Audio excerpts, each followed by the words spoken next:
coordenados pelo pastor Paulo Og, nós estamos trabalhando o braço da capelania hospitalar aqui na região serrana, no Hospital Raul Sertã, que compreende o atendimento dos municípios aqui da Serra. E estamos em frente ao Hemocentro. O Hemocentro também é atendido por nós e nós realizamos esse trabalho de capelania com, em média, em torno de 150 voluntários, divididos em algumas equipes de animação, de palhaçaria para as crianças, outras de visitação para adultos, e também fazemos uma parte voltada para os funcionários do hospital, quando levamos a eles momentos de gratidão e reconhecimento pelo trabalho deles e apresentamos também o projeto de salvação em Cristo para cada um deles. Queremos agradecer também às igrejas da região, que têm nos dado apoio, têm nos dado possibilidade de fazer isso. O número de voluntários que temos aqui hoje gira em torno de 150 e os atendimentos feitos por semana dão em torno de 300 a 350 pessoas sendo assistidas semanalmente pelo trabalho da capelania. Queremos contar com as orações dos irmãos e insistir mais uma vez. Participe conosco dessa obra, desse trabalho, adotando os nossos projetos de missões através do PAN estadual. Nós agradecemos a Deus pela oportunidade de podermos falar a vocês e pedimos que continue orando por nós nessa atividade. Deus os abençoe.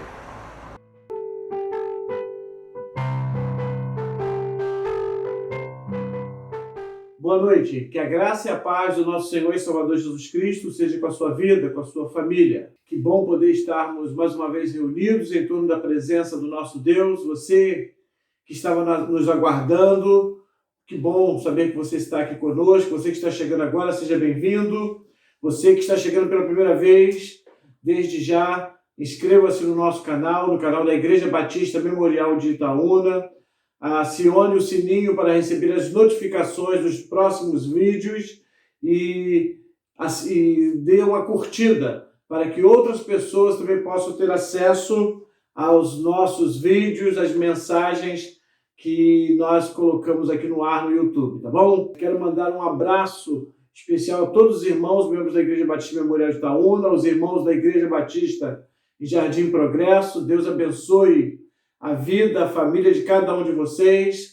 Quero, em meu nome, em nome da Luzinete, agradecer a cada um de vocês pela manifestação de carinho, as ligações, as mensagens nas redes sociais, pela passagem do nosso 29º aniversário de casamento na última segunda-feira.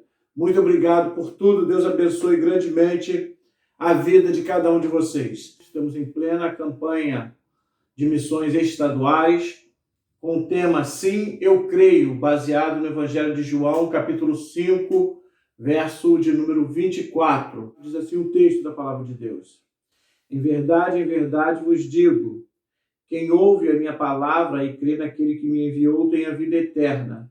Não entra em juízo, mas passou da morte para a vida. Amém, queridos? Que Deus assim abençoe os nossos corações. Vamos orar, vamos falar com Deus. Pai, nós estamos diante da Tua presença, agradecidos por tudo aquilo que tivemos no correr desse dia. Muito obrigado pela Sua presença, porque podemos sentir a Tua presença em nossas vidas, em nosso meio. Obrigado pelo Teu sustento. De maneira especial, te agradeço pela vida da minha família, pela vida desse meu irmão, essa minha irmã, essa família que está nos acompanhando nesta noite. Toma nossas vidas diante do Teu altar e fale, ó Pai, de maneira poderosa aos nossos corações, porque estamos sedentos para ouvir a Tua voz. É a oração que eu te faço, em nome e por amor de Jesus. Amém. Não sei quantos de vocês tiveram aí a oportunidade de ler todo o capítulo 5 do Evangelho de João.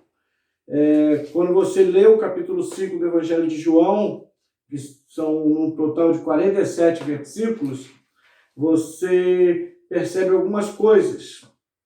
Não é um capítulo da Bíblia que fala somente de um relato a mais, né? De mais um milagre realizado por Jesus, dentre tantos outros que Jesus realizou. Tem muito mais do que isso. Os primeiros 16 versículos falam, realmente, da cura de um homem paralítico lá em Betesda. Além desse milagre realizado por Jesus, nós temos uma mensagem nesse texto, nesse capítulo 5 de João, trazida pelo próprio Senhor Jesus, onde ele se coloca igual a Deus, né? Onde Jesus ele se apresenta como sendo o próprio Deus, o próprio Verbo encarnado, conforme está lá no primeiro capítulo desse mesmo Evangelho.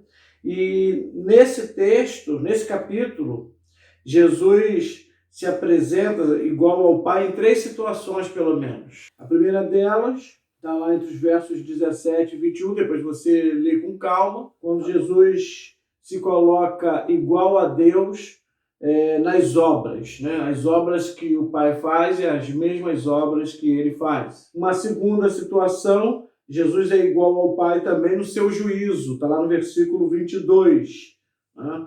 Bem próximo aí do texto que nós lemos. Jesus é igual ao Pai na questão do julgamento, ou seja, ele é um justo juiz. Né? E no versículo 23, Jesus se coloca igual ao Pai, na sua honra. Né? Quando você honra o Pai, você honra o Filho e vice-versa. Né?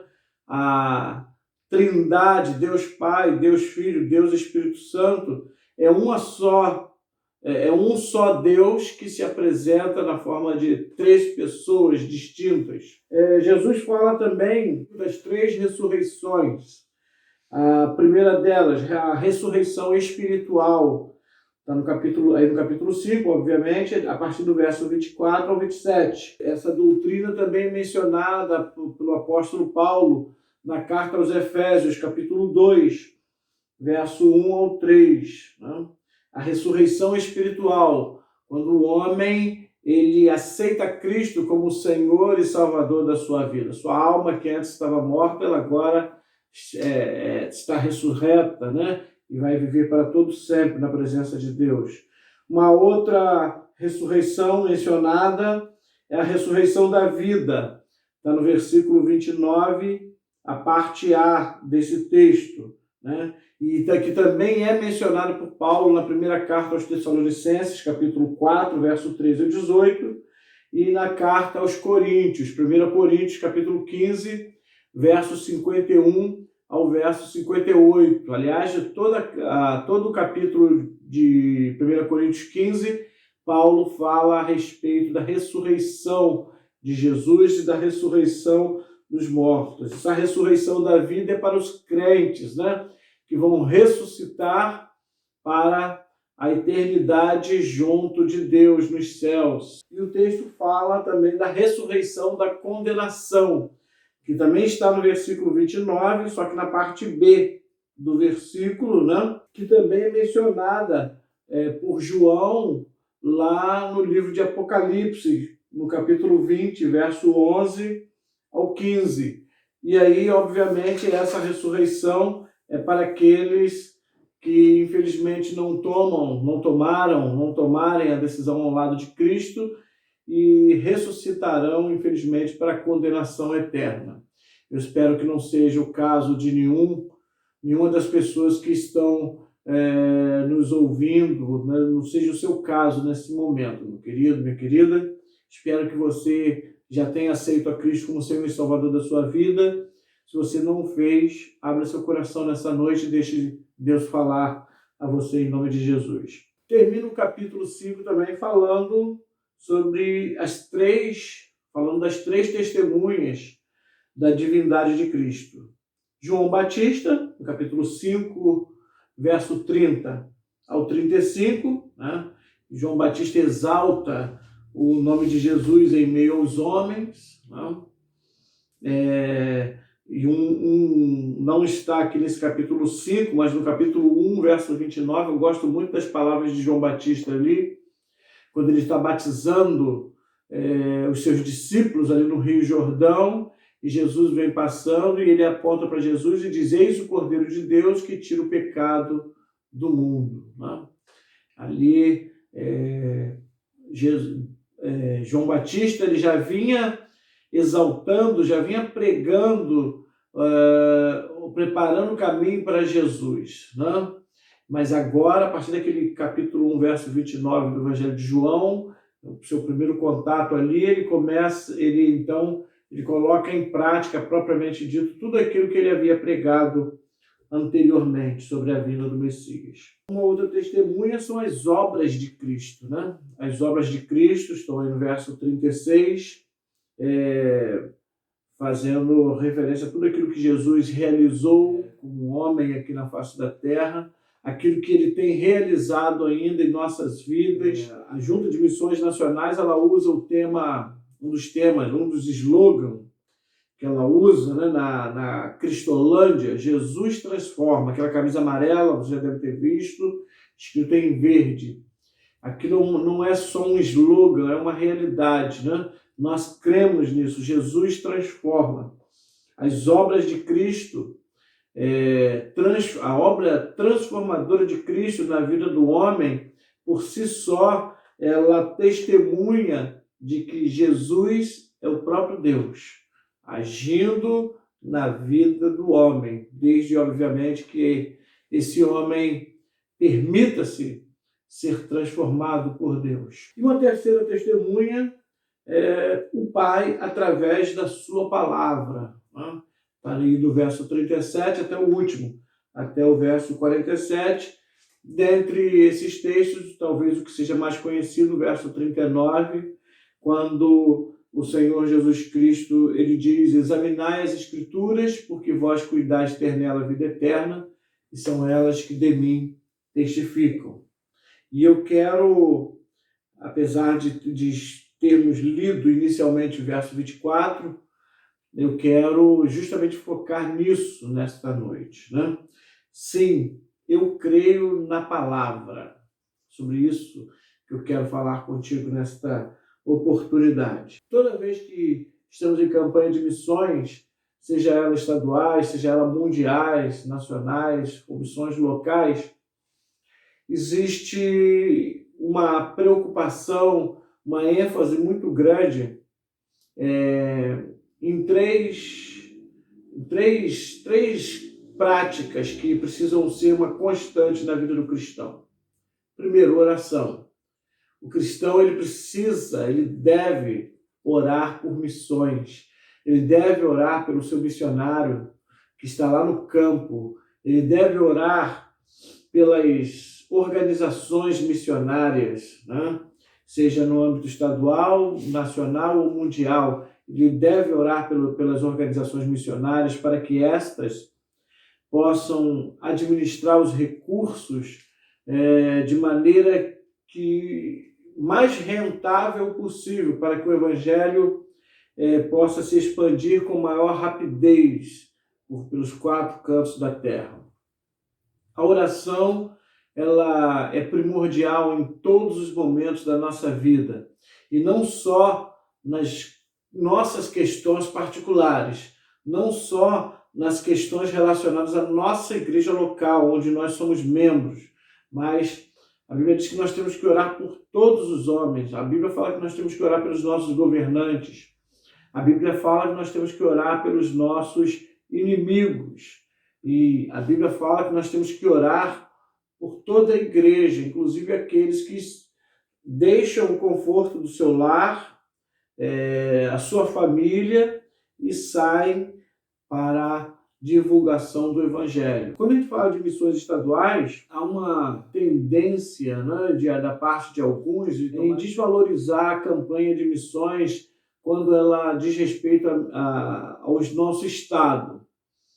É bem verdade que o estado do Rio, a região sudeste, é a região mais evangelizada do Brasil. Isso é uma verdade. Mas também, por outro lado, nós não podemos deixar de negar que, embora seja a região mais evangelizada, ela continua recebendo muitos imigrantes de outros estados, e nós recebemos até imigrantes de outros países que vêm para cá em busca de emprego, vêm para cá em busca de uma qualidade de vida melhor. Mas a verdade é que essas pessoas, a grande maioria delas, vêm sem Cristo, sem salvação, E nós já temos algumas que já estão instaladas aqui já há algum tempo, nascidas aqui ou não, que precisam ser evangelizadas. Certamente, aí na sua cidade, onde você mora, há uma praça, há um viaduto, onde pessoas moram, residem ali. Elas não são simplesmente pessoas que não têm bens materiais, né? Na maioria das vezes são pessoas que foram abandonadas pelos seus familiares, são pessoas que infelizmente abraçaram aí o vício das drogas, o vício do álcool, sobretudo agora nesse momento em que a temperatura esfria, né? Pessoas, algumas delas acostumadas a pequenos roubos, a pequenos furtos, né? Até para poder comprar o seu entorpecente, comprar aquilo que elas são viciadas. E a Igreja de Jesus, ela precisa orar pelos missionários, ela precisa investir para que mais missionários estejam no campo pregando a palavra de Deus para essas pessoas. Você há de concordar comigo que muitas vezes nós passamos por essas pessoas nos nossos carros, na nossa moto, na nossa bicicleta ou até mesmo a pé, e fazemos como aquele sacerdote, como aquele levita, usamos a justificativa de que nós estamos indo ao templo, né, para cultuar ao Senhor, e por conta disso nós não podemos parar em falar do amor de Deus para essas pessoas. O missionário, ele é chamado por Deus, vocacionado por Deus, e ele não dá essa desculpa, porque o campo dele é o nosso campo também. Como muitas das vezes nós não abraçamos essa responsabilidade, ele abraça, e às vezes se sente até sobrecarregado de tanto serviço, mas faz com prazer, que é pregar a palavra para essas pessoas. Mas eu estou falando dessa classe da sociedade, mas existem, no estado do Rio de Janeiro, existem pessoas que estão nos chamados lixões, né? Aqui em São Gonçalo tem um antigo lixão de Itaoca, onde não é jogado mais lixo, mas existem muitas pessoas em condições subhumanas, e o lixão que era em Itaoca agora foi para outro lugar, para a Anaia. Lá também existem pessoas que vivem na dependência do lixo e, desculpe-me aí a comparação, são tratadas muitas das vezes pelo poder público como um lixo, né? Ficam marginalizados da sociedade. E isso acontece aqui em São Gonçalo, acontece em outros municípios também, né? Essas pessoas precisam ser alcançadas pelo Evangelho, precisam ser alcançadas pelo missionário, e a Igreja do Senhor, ela precisa orar, interceder para que o missionário possa alcançar essas pessoas. Poderíamos citar também tribos indígenas que nós temos, Guarani e Pataxó, que nós temos na região de Maricá, que nós temos na região de Paraty e Angra dos Reis. Lá em Paraty nós temos uma missionária, Silvana, que é a líder do trabalho de evangelização dos índios lá. Quantas vezes você já orou por essa irmã? Quantas vezes você já orou por essas tribos indígenas, embora pequenas, em termos, se nós compararmos com o número de homens brancos aqui no estado do Rio, mas que precisam ser alcançadas pelo amor de Deus?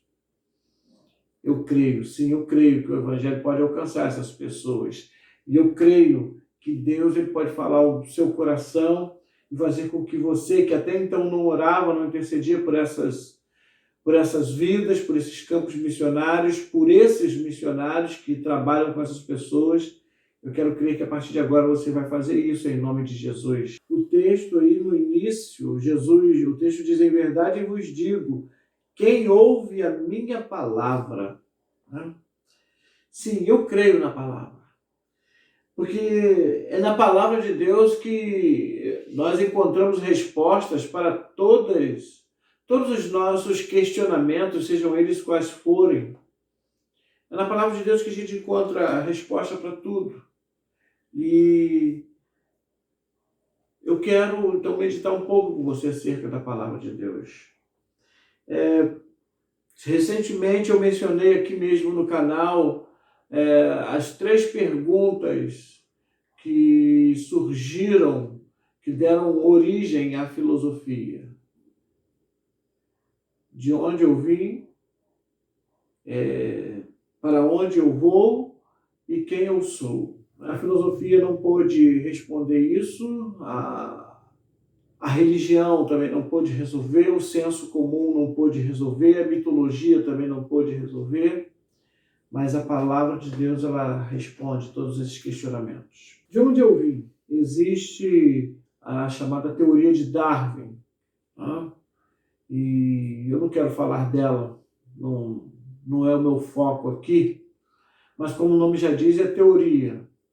A teoria é algo que a ciência pesquisou e não tem certeza. E, por outro lado, nós temos a palavra de Deus. A palavra de Deus que tem sido testada e aprovada ao longo dos anos. A palavra de Deus que tem respondido a vários questionamentos, a todos os nossos questionamentos, melhor dizendo, ao longo dos anos. Uma palavra que tem se cumprido diariamente na vida do homem, de maneira que poucas coisas, melhor dizendo, estão restando para serem cumpridas. Basicamente, o que falta é este evangelho ser pregado nos 4 cantos da terra, e assim Jesus vai voltar para buscar a sua igreja. Daí a importância de uma igreja que ama missões, uma igreja que crê na ação missionária, que crê no poder da palavra de Deus para transformar o mundo, transformar o homem de maneira geral. A igreja, ela trabalha com esse objetivo, ela então acaba abreviando o dia da volta do Senhor. Ela pode dizer com toda alegria: Maranata, hora vem, Senhor Jesus. É o que nós queremos, a volta do nosso Mestre, o noivo vindo buscar a noiva para viver para sempre juntos, adorando ao Rei dos Reis e Senhor dos Senhores. Mas enquanto isso não acontece, nós buscamos então respostas para os nossos questionamentos e mostramos para as pessoas que estão à nossa volta as respostas para os seus questionamentos. Eu tenho plena convicção que eu estou falando com alguém que não crê que veio do macaco. Quando eu falo isso, não estou menosprezando o animal, muito pelo contrário. Mas eu não creio nisso. Eu não creio não é por demérito do animal. Eu não creio porque a Bíblia diz que Deus criou o homem no 6º dia. E por conta disso, eu fico com aquilo que está na Bíblia. A própria ciência diz que há no nosso corpo algumas moléculas, alguma coisa vindo da terra. E a Bíblia diz que o homem foi criado do pó da terra. A alma, que é o que tem a vida, essa vai voltar para Deus. Mas o corpo, ele vai voltar para o pó da terra, que é de onde ele veio, vai voltar para a sua origem. Esse é um fato que a ciência, ou pelo menos a parte incrédula da ciência, tem menosprezado ao longo do tempo. Mas a Bíblia nos mostra que Deus nos criou. Né? E Deus nos criou, e mais ainda, Deus criou o homem com o objetivo de que o homem o adorasse, o homem tivesse um relacionamento íntimo e constante com Deus por toda a eternidade. E a Bíblia nos mostra que Deus amou tanto o homem que deu ao homem o direito dele escolher em obedecer a Deus ou não. E aí, diante dessas duas possibilidades, Deus também mostrou para o homem as consequências de uma vida de obediência a Deus e de uma vida de desobediência ao Senhor. Né?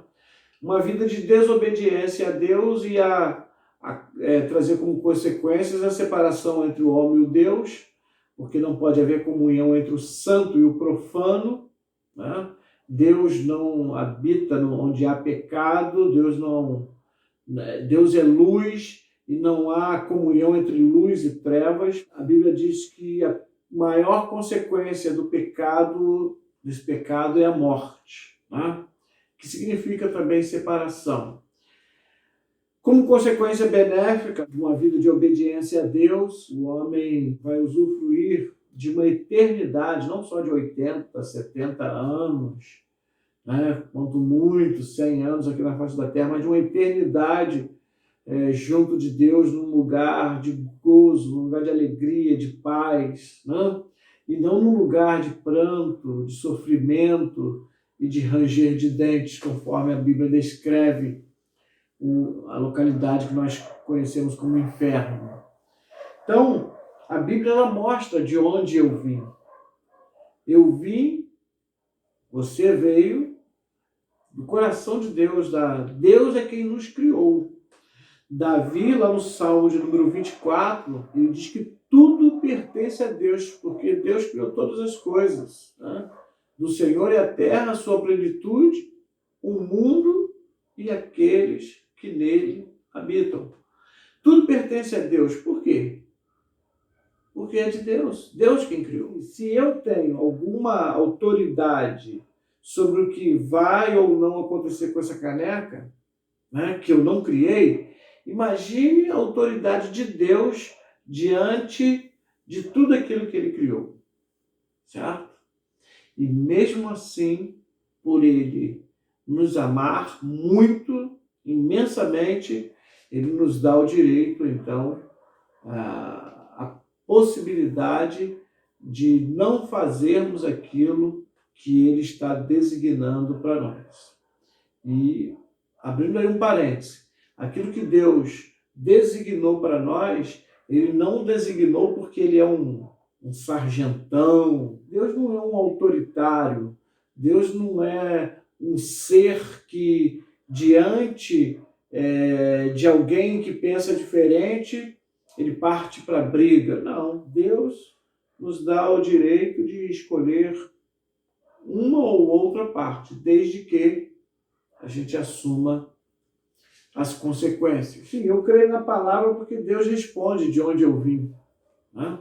Mas muito mais do que responder de onde eu vim, Deus também, através da sua palavra, me responde quem eu sou. Todos nós temos uma identidade civil, né? Uma carteira de registro civil, lá tem o nosso número, nosso nome, nossa filiação, a nossa naturalidade. Temos um registro em cartório, na certidão de nascimento, que depois a gente casa, aí fica com a certidão de casamento, certo? Temos também uma identidade no que diz respeito a questões físicas, né, que nós adquirimos dos nossos pais, né? Às vezes o nariz é parecido com o do pai, o olho é parecido com o da mãe, o cabelo do avô, da avó, e por aí vai, né? A gente vai adquirindo isso dos nossos antepassados, e isso é uma maneira também de nos identificar, né? Você não consegue imaginar alguém com a minha cor de pele, que de origem holandesa, embora existam negros lá, né? Mas num primeiro momento você não pensa nisso, né?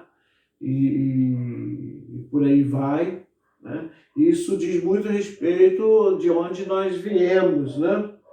Mas de quem nós somos. Mas a Bíblia, ela diz que nós somos imagem e semelhança de Deus. Tanto é que quando Deus criou o homem, no sexto dia, Deus disse que tudo era muito bom. A presença do homem agora no jardim do Éden, que já estava pronto para recebê-lo, vai ser a cereja do bolo, né? Vai dar aquele toque final à criação de Deus. E Deus vai ficar muito satisfeito com aquilo que ele estava vendo, por causa da nossa presença sendo representados ali pelo primeiro casal, Adão e Eva, né? Então, aquele casal que estava lá nos representando fez com que Deus dissesse essas palavras. E mesmo depois, quando o homem peca, né? E aí quando eu falo o homem peca, eu estou generalizando, todos nós pecamos, né? Inclusive o nome Adão, no hebraico, ele quer dizer justamente isso, homem, generalizando, né? Eva é vida. Quando o homem peca, num primeiro momento, talvez alguém pensasse assim, olha, acabou para o homem, né? Porque a consequência é a morte. Deus já havia dito isso, né? Que se o homem pecasse, se o homem desobedecesse a Deus e comesse do fruto proibido, ele ia ter essa experiência que até então ele não tinha, que era a morte. Mas não. O que nós vamos ver de lá para cá é que primeiro vamos perceber que Deus já estava tudo planejado na mente de Deus desde antes da criação, de que uma vez o homem pecando, Deus ia dar ao homem uma segunda chance. E aí lá em Gênesis 3,15, Deus fala sobre isso no chamado proto-evangelho. Deus nos mostra que viria aquele que seria ferido, sim, teria seu calcanhar ferido pela serpente, mas que mataria a serpente na cabeça. E é exatamente isso que Jesus realizou na cruz do Calvário. E enquanto Deus vai se revelando gradativamente ao homem através dos profetas, através da lei, até chegar ao seu ápice da sua revelação, que é o próprio Deus se fazendo carne e habitando entre nós, Deus vai mostrando para nós quem de fato nós somos. Somos seres limitados, mas somos seres dotados de uma inteligência que nenhum outro ser aqui na face da Terra possui, e esta é dada por Deus. Essa inteligência, uma vez aliada com a sabedoria, que no dizer de Tiago nós podemos pedir a Deus, ela vem de Deus, essa inteligência com a sabedoria divina nos torna grandes homens e mulheres nas mãos do Senhor, pessoas de grande relevância, não só no ambiente eclesiástico, mas na sociedade em geral. Né? E quando a gente olha para a igreja, quando a gente olha para o caráter de Deus, a gente percebe de maneira muito clara que é exatamente isso que Deus quer para cada um de nós, que sejamos homens e mulheres relevantes para a sociedade, não só para a nossa igreja, não só no ambiente eclesiástico, mas o mundo, as pessoas que estão à nossa volta, elas precisam reconhecer a Cristo como o Senhor e Salvador das suas vidas através do nosso testemunho, através da nossa crença na palavra de Deus. Por isso o tema, sim, eu creio. Nós precisamos crer na palavra de Deus. O apóstolo Paulo, na carta aos Romanos, ele vai dizer que o Evangelho, né, e a gente poderia dizer que a palavra de Deus, que fala desse Evangelho, é o poder de Deus para todo aquele que nele crê. E é na palavra de Deus que nós percebemos que, embora nós sejamos pecadores, né, homens e mulheres com tendência a cometer o pecado, embora sejamos homens e mulheres limitados, nós somos a obra-prima da criação de Deus. Nós não somos aquilo que as pessoas falam que nós somos. Nós somos aquilo que Deus diz que nós somos. Essa é uma grande diferença. Né? E se alguém, em algum momento, te difama, fala alguma coisa a seu respeito, não se preocupe em se defender. Se preocupe em ser aquilo que Deus diz que você é. Tá? Você é servo, serva de Deus. Tá? Existe um cântico que diz exatamente isso, né? Minha identidade é servo do Senhor. Então nós temos que servir a Deus, nós temos que nos preocupar com aquilo que Ele, Deus, está dizendo ao nosso respeito, certo? Então eu creio na palavra de Deus. Sim, eu creio na palavra de Deus, porque ela diz de onde eu vim, ela diz quem eu sou e ela fala para onde eu vou. Aliás, na minha parte introdutória, eu falei sobre todo o capítulo 5, dei um panorama do capítulo 5 aí do Evangelho de João, e João fala a respeito da ressurreição. Tá? E aí, de certa maneira, eu já falei a respeito disso. Mas, para onde nós vamos? Algumas pessoas creem que uma vez tendo fechado os olhos para esse mundo, a vida acaba. A vida é essa experiência que nós estamos tendo agora. Acabou aqui, acabou. E essas pessoas, normalmente, elas não levam em conta o céu, a existência do céu, do paraíso, da vida eterna junto de Deus, e não levam em conta também o inferno, a vida eterna afastada do Senhor. Existem outras pessoas que creem no céu, mas não creem no inferno. O argumento de muitas delas é o seguinte, que Deus ama tanto o homem que ele não vai se furtar de levar todos para o céu. Tá? E é verdade, Deus ama a humanidade muito além daquilo que nós podemos imaginar. João, quando ele vai descrever o amor de Deus, ele vai falar que, a respeito do tamanho da intensidade, ele vai falar que foi de tal maneira. Em uma das suas cartas, ele vai definir Deus, né, se é que nós podemos definir Deus, como amor. Deus é o amor, Deus não é aquele que tem, ele é o próprio amor. Né?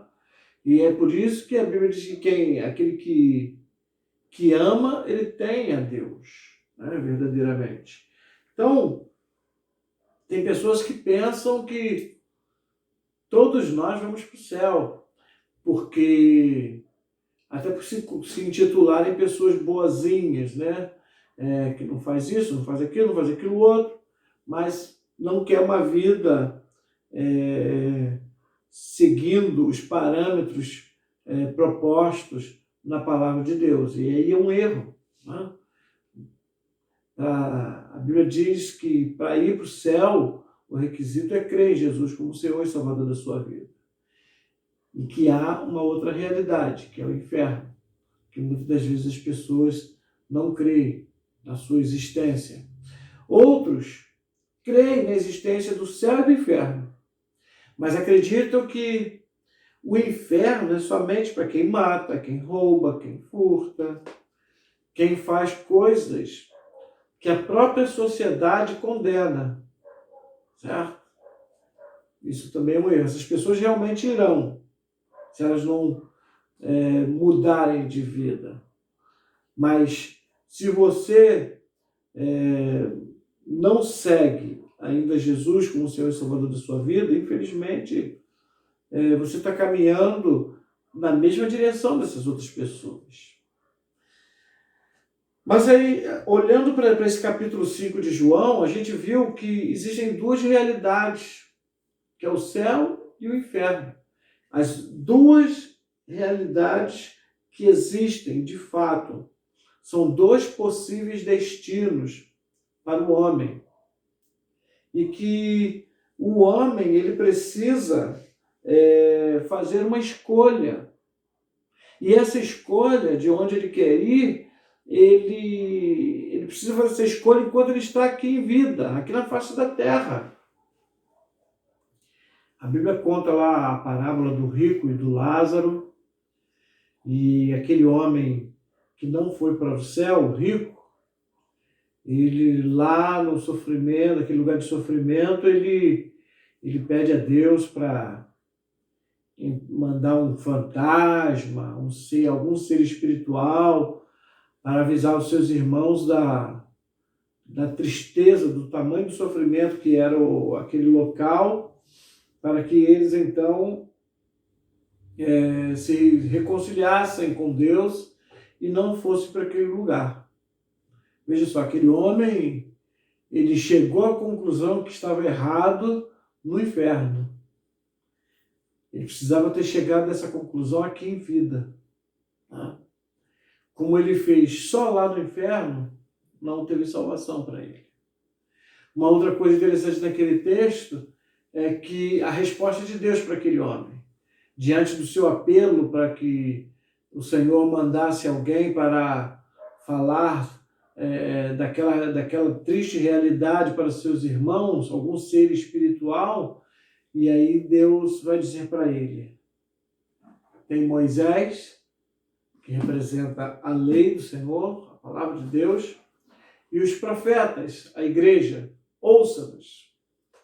Então, o homem, ele precisa, em vida ainda aqui na face da terra, como diz Paulo na carta aos Efésios, no 1º capítulo, ouvir a palavra da verdade, que é o evangelho da nossa salvação, e tendo nela crido, aí sim ser selado com o Espírito Santo da promessa. Você pode, nesta noite, nessa oportunidade, tomar essa decisão. Basta que você diga, aí mesmo onde você está, sim, eu creio na palavra. Para pensar.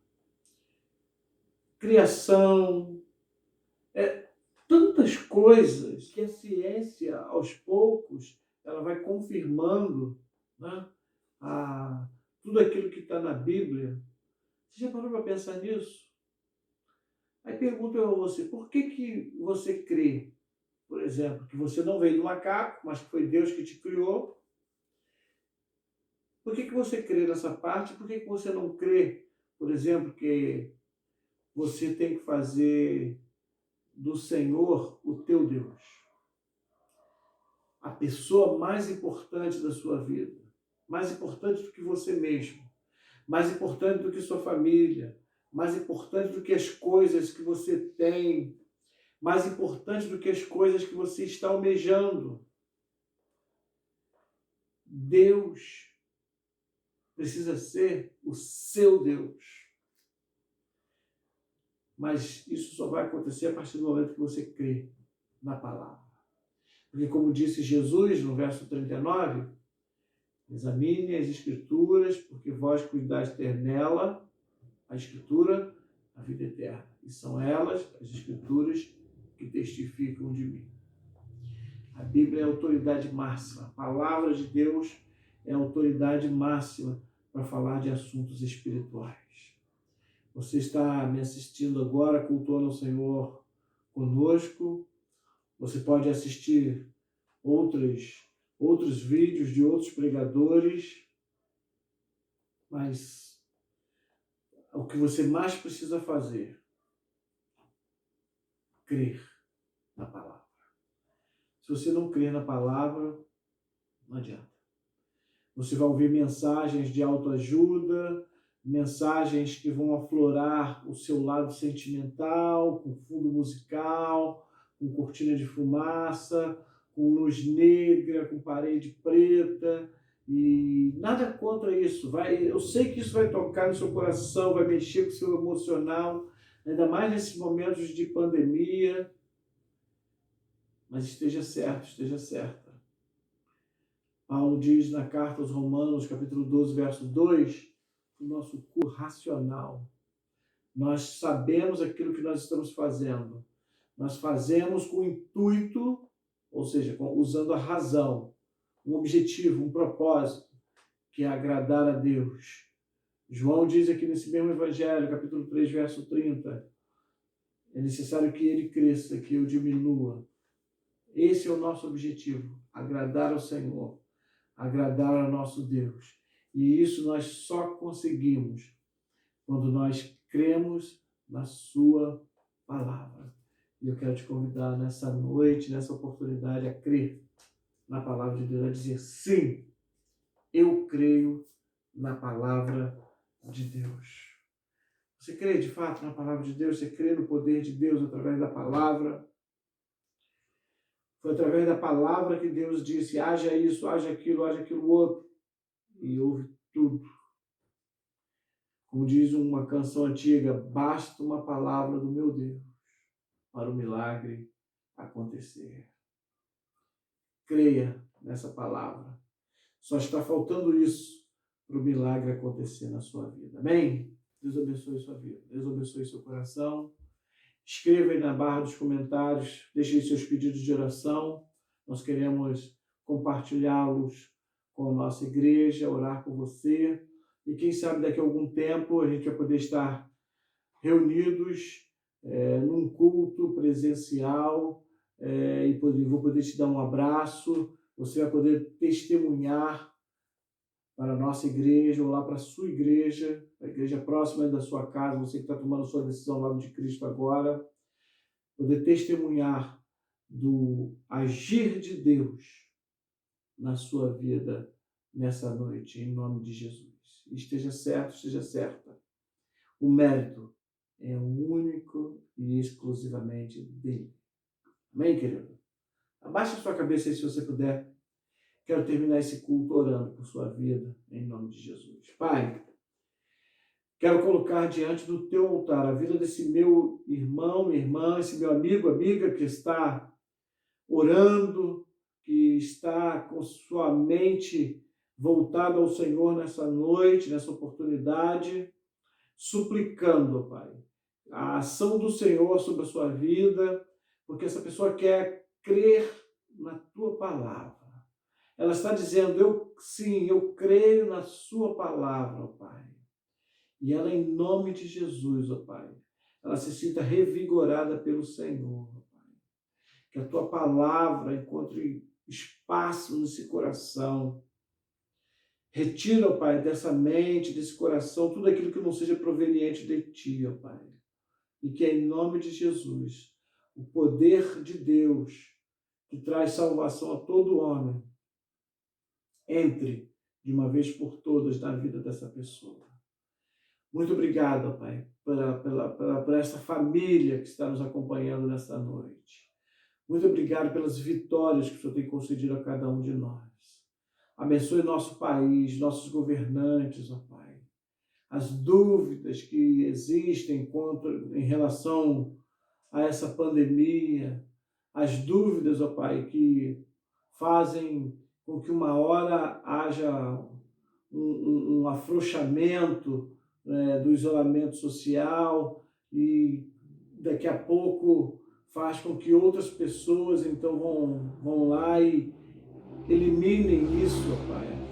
Que em nome de Jesus haja uma concordância entre a justiça, os prefeitos, nosso governador, presidência da República, Organização Mundial de Saúde, e que as decisões sejam única e exclusivamente para a glória do teu santo e bendito nome. Essa é a nossa oração e fazemos no poder do nome de Jesus. Amém. Meu querido, minha querida, beijo nas crianças, Deus abençoe a todos em nome de Jesus.